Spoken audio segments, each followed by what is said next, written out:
ఇంకొక గ్రహం ఉంది అని కనిపెట్టడమే గొప్ప. ఆ గ్రహంపై అడవులు, చెట్లు, చేమలు, దుంపలు ఉన్నాయంటూ చెబితే ఇక భూమి మీద ఉండే జనాలు గంతులు వేస్తారు కదా. అవును, వేస్తారని చెప్పాలి. అయితే అంగారక గ్రహం మీద మాత్రం అడవులు, చెట్లు, చేమలు ఉన్నాయని అనుకుంటున్నారట శాస్త్రవేత్తలు. వాళ్ళు అలా అనుకోవడానికి కారణం ఏమిటి అనే కదా మీ సందేహం. చెబుతాను. అంగారక గ్రహంపై ఒకప్పుడు అడవులు ఉండేవా అంటే అవుననే అంటుంది యుఎఫ్ఓ అంటర్స్ సిద్ధాంతం. అంగారకుడిపై క్యూరియాసిటీ రోవర్ తీసిన ఓ చిత్రాన్ని విశ్లేషించగా గ్రహం ఉపరితలంపై ఉన్న చెట్టు కాండం, శిలాజం ఒకటి అందులో కనిపించినట్లుగా ఈ సిద్ధాంతం చెబుతుందట.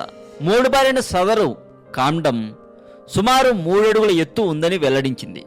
అంగారకుడిపై ఒకప్పుడు చెట్లు ఉండేవని చెప్పేందుకు, బహుశా ఇప్పుడు ఉండొచ్చని ఊహించేందుకు ఈ చిత్రమే నిదర్శనమని చెబుతున్నారు అని సమాచారం. మేమందిస్తున్న ఈ సమాచారం మీకు నచ్చినట్లయితే లైక్ కొట్టండి. మీ ఫ్రెండ్స్కి ఫేస్బుక్ ద్వారా, వాట్సాప్లో, అన్ని సోషల్ నెట్వర్క్స్లోనూ షేర్ చేయండి. మరింత ఇలాంటి సమాచారం తెలుసుకోవాలని మీకుంటే సబ్స్క్రైబ్ చేయండి తెలుగు మోజో కథలు ఛానల్.